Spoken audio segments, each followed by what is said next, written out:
전쟁이 끝난 후 한국의 국토는 대부분이 폐허가 되었다. 산업은 무너지고 도로는 파괴되었다. 남한의 교량 1446개가 파괴되었다. 멀쩡한 교량이 거의 남아있지 않았다. 고령교도 그 중에 하나였다. 당초 고령교는 1950년 8월 북한군의 남하를 막기 위해 폭파했던 다리였다. 고령교는 대구와 거창을 잇는 다리로 대구에서 거창으로 가기 위해서는 반드시 건너가야 할 다리였다. 그리고 당시 정부에서는 지리산 빨치산 토벌을 위해서도 시급히 교량을 복구해야만 했다. 전쟁 후 빨치산들은 여전히 산속에 숨어서 낮에는 국방군과 전투를 벌였고 밤에는 민가에 내려가 쌀과 잡곡, 채소 외에 심지어는 집에서 기르던 소나 돼지, 닭 등을 빼앗아 가면서 농민들을 괴롭히고 있었다. 그들은 주로 지리산 자락의 토굴에 은신하였는데 고령교는 바로 그 자락으로 들어가는 교통의 요충지였으므로 빨치산을 토벌하기 위해서는 이 다리를 반드시 복구해야만 했다. 그러나 그 다리는 교각의 하부만 남아있고 상부 구조물은 강바닥에 나뒹굴고 있었다. 1953년 4월 현대건설은 당시 정부 발주 공사로는 사상 최대 금액인 5,457만 환에 24개월 내에 공사를 끝내는 조건으로 수주했다.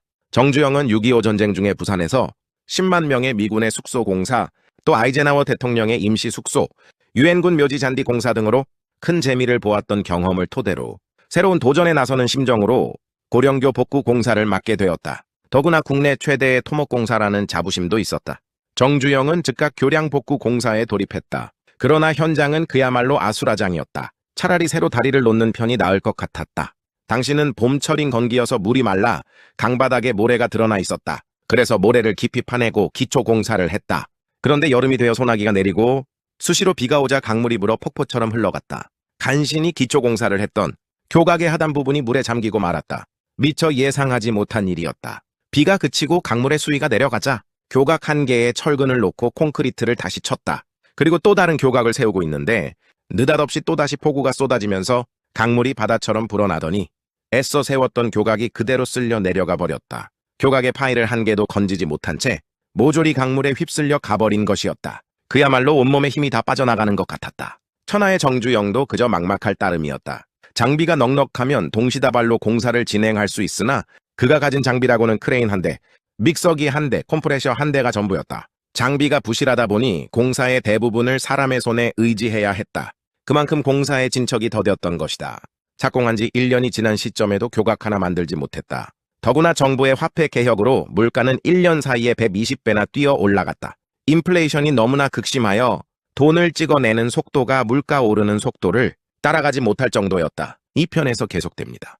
정주영이 처음에 준비했던 자금이 금세 바닥이 나버렸다. 처음에 준비했던 자금이 바닥나고 공사가 지지부진하니 정부로부터 결제 대금도 나오지 않았다. 건설업계 관행은 공사가 진행되는 만큼 돈을 지불하는 것이니 더딘 진행으로 인하여 어쩔 수 없는 노릇이었다. 인부들은 자고 나면 밀린 품삯을 내놓으라고 아우성이었다. 정부의 화폐 개혁으로 전정부지 치솟은 물가 때문에 착공 당시 700환으로 책정된 기름 단가가 공사 중 2,300환까지 올라버리게 되었다. 공사를 통해 벌어들이는 수익은 고사하고 완공 전에 적자가 눈덩이처럼 불어났다. 뿐만 아니라 고령교 공사 전에 시공을 맡았던 동네 조폐공사 사무실이 완공됐지만 7천만 환의 어마어마한 적자를 냈다. 그간 미군 공사로 번 돈을 조폐공사 사무실 건설에 쏟아부어 재정이 바닥나게 됐다. 엎친 데 덮친 격으로 고령교 공사 중 막대한 물가 상승으로 인해 건자재 값과 노임비가 120배나 상승해버리면서 사무실엔 빚쟁이들이 몰려오기 시작했다.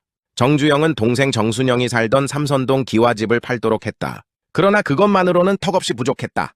이번에는 매제인 김영주가 살던 도남동 한옥집도 팔았다. 그래도 돈은 부족하기만 했다. 급기야는 현대건설 간부들도 집을 팔았다. 이어서 정주영이 운영하던 초동자동차 공장 부지도 내놓았다. 월 18%나 되는 이자를 부담하면서까지 돈을 빌려 겨우겨우 직원들의 임금을 주면서 공사를 강행했다. 결국 집을 판 돈에 회사 자본금을 합쳐 1억 환을 만든 정주영은 해당 공사를 완공하게 된다. 당초 계약 기간보다 2달을 넘겨 공사를 완료했다.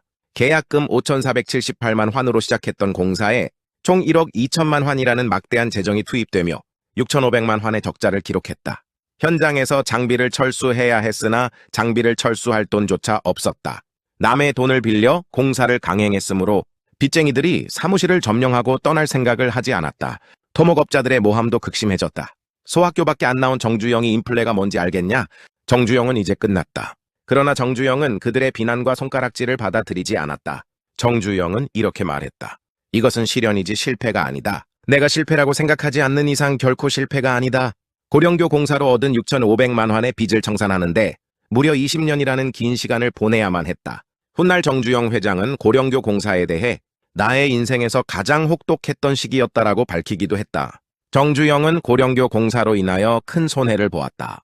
그러나 그 엄청난 손해를 감수하면서까지 공사를 끝마칠 수 있었던 것은 그의 철칙이었던 신용 때문이었다. 이에 재계에서는 그를 두고 위기의 승부사라고 했다.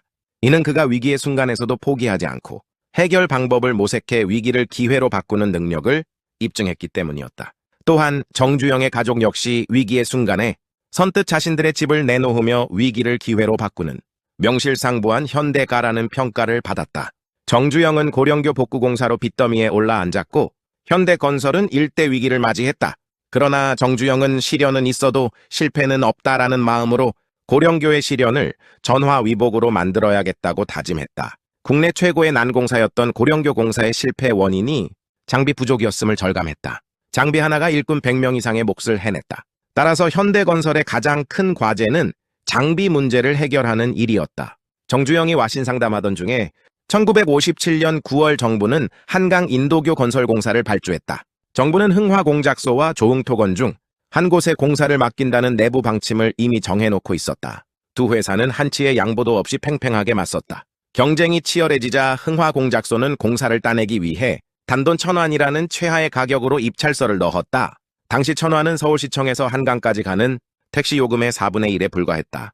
한마디로 공짜로 공사를 해주겠다는 심산이었다. 현대건설을 포함하여 나머지 건설사들은 모두 쓴웃음을 지으며 물러날 수밖에 없었다. 그러나 정부는 검토 결과 흥화공작소의 1,000원 입찰은 정상적인 상행위가 아니라는 이유로 입찰에서 제외했다. 덕분에 두 번째 응찰 가격을 낮게 써낸 현대건설이 입찰자로 선정되었다. 정주영은 두 주먹을 불끈 쥐고 고령교의 실패를 만회하겠다고 결심했다. 정주영은 중장비 사무소를 내고 장비 확보에 들어갔다. 당시 미 8군에서는 중장비를 일반에게 불화하고 있었다. 오랜 거래로 미군과의 신뢰 덕분에 정주영에게는 일주일 단위로 매각 장비 안내서가 우송되어 왔다. 정주영에게 항상 최우선 순위가 주어졌다. 정주영은 고령교 공사를 질질 끌다가 빚만 뒤집어 썼으므로 이번에는 최단 시간 내에 공사를 끝내리라고 마음먹었다. 정주영은 연인원 42만 4천 명의 노무자와 2,000톤의 시멘트, 그리고 2,700톤의 강철재, 30만 보드피크의 목재를 썼다. 그리고 공사를 시작한 지 단 1년 만에 공사를 완벽하게 끝냈다. 한강 인도교 공사는 대성공이었다. 공사 금액의 무려 40%가 이익으로 남았던 것이다. 고령교 공사의 실패를 확실히 만회했다. 그리고 현대건설은 단숨에 한국의 5대 건설업체에 오르는 등 사세가 급신장했다. 한번 상승세를 타자 현대건설의 공사가 몰리기 시작했다. 1958년 오산 공군기지 활주로 공사, 이듬해는 건국 이래 최대 공사라고 불렸던 인천항 제1도크 복구공사도 현대건설이 따냈다. 1960년 드디어 현대건설은 1,000여 개의 건설업체들을 물리치고 국내 도급순위 1위에 오르게 되었다. 고령교 실패 이후 단 5년 만에 건설업계를 평정한 것이다. 한강 인도교 건설 이후 정주영은 양화대교, 한남대교, 마포대교, 잠실대교, 성수대교, 성산대교, 서강대교, 가양대교, 당산철교 등의 다리를 놓게 된다. 특히 성수대교는 붕괴 사고가 난 이후 현대건설이 다시 놓은 것이다. 이처럼 현대건설은 한강 인도교 공사 이후 한강을 가로지르는 20여 개의 다리 중 거의 절반을 건설하게 되었다.